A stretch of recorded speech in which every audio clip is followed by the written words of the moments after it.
Hi guys, welcome back to Bike, Boats and Bits for our second instalment of the Harley Davidson, which has no spark. So today we're going to investigate where we're actually losing the power and hopefully get that sorted out, and if we have time we'll have the carb off, have that in bits, and hopefully we can get it running up today. Is try and ascertain as to where the voltage is going missing. So to start with, we'll check the battery voltage again, which we have 12.2 volts, so we now know how much we're looking for. Over here we have the breakers. Now one of these two here feeds the ignition, so we'll start from there, go to earth, and we have got to turn the ignition on like so. We're showing 11.5 off of that one, and 11.5 off of that one. Just check the other side, so we've got battery side as well. Yeah, 11.5. So we've got a little bit of a loss there, but nothing too drastic. We'd come back to cleaning up contacts and stuff, that should get that back. But over here we're still showing 5.2 volts. Try and ascertain as to where the voltage is going missing. So to start with, we'll check the battery voltage again, which we have 12.2 volts, so we now know how much we're looking for. Over here we have the breakers. Now one of these two here feeds the ignition, so we'll start from there, go to earth, and we have got to turn the ignition on like so. We're showing 11.5 off of that one, and 11.5 off of that one. Just check the other side, so we've got battery side as well. Yeah, 11.5. So we've got a little bit of a loss there, but nothing too drastic. We'd come back to cleaning up contacts and stuff, that should get that back. But over here we're still showing 5.2 volts. So through the line we're going from battery through the ignition switch into the breakers. From the breakers we'll be going up to here, then from here we'll be coming down and feeding the ignition. This should also feed the start button, which will be why that's not working as well. So we'll have this to bits in a second and we'll see what's going on. Right, we've just had this apart. I don't know if you can see in there, but it is pretty messy. But we will check it with the multimeter anyway, but it looks like we found the culprit. So yeah, we're on 12 volts DC. Ignition is not on. It is on. Right, so we'll take positive from there. Go to the point of earth reference. Come on.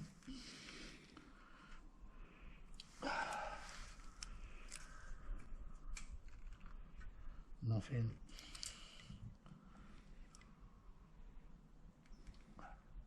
Right, so we're showing 12.1 volts at the switch.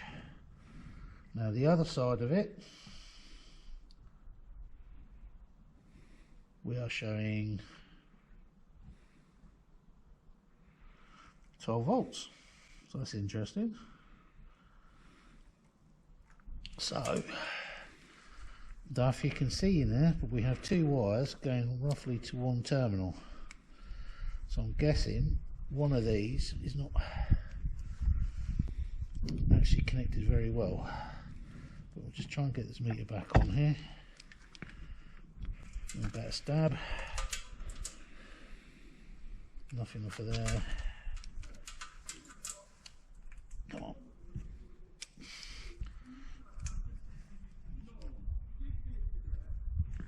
Got rid of. Yeah. Cameraman can help.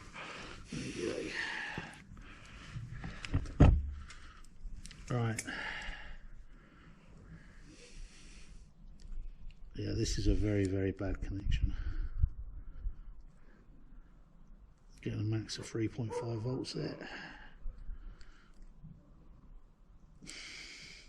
So I think it's fair to say switches at it. if you push that over hard, it's coming up to 12.1. So you just check around here again. I think we'll be back to very little. Keep it on that earth for us, mate. Right, now we've got full voltage. So what's the bet in?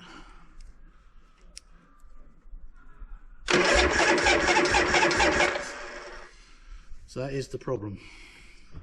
Right, we are now going to have a look at the carb. We've got the air filter off. Everything stinks behind here of stale fuel.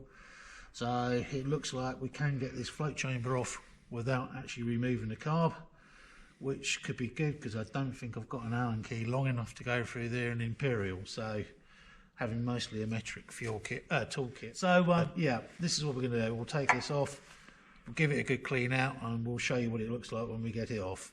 Right, I don't know how well you can see this, but we've just got the float bowl off, and we found the smell of the stale fuel. It is absolutely rank in there.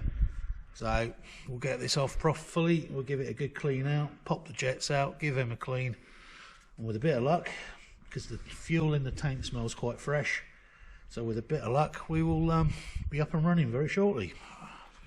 Right, we've had the carb off, absolutely solid with black, tarry, horrible stuff.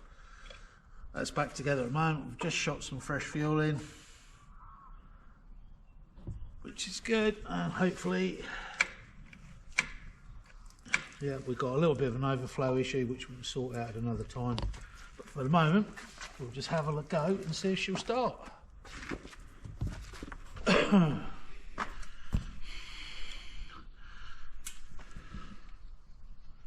Right, which button is it?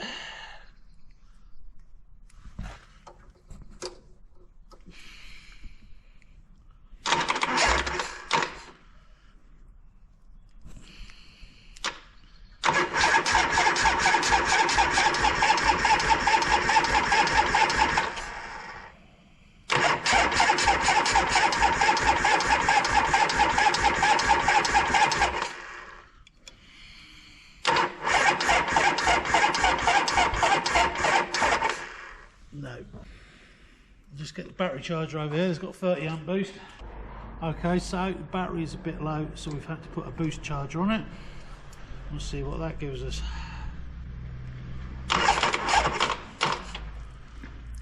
Come on.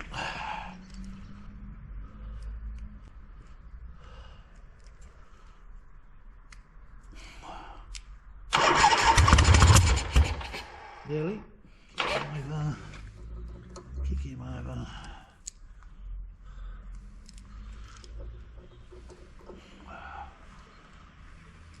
Come on.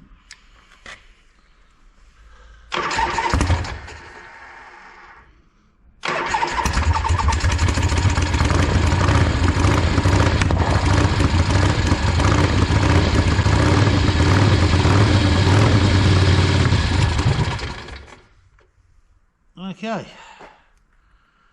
She runs. Should give it one more. Yeah, put a bit more fuel in, mate.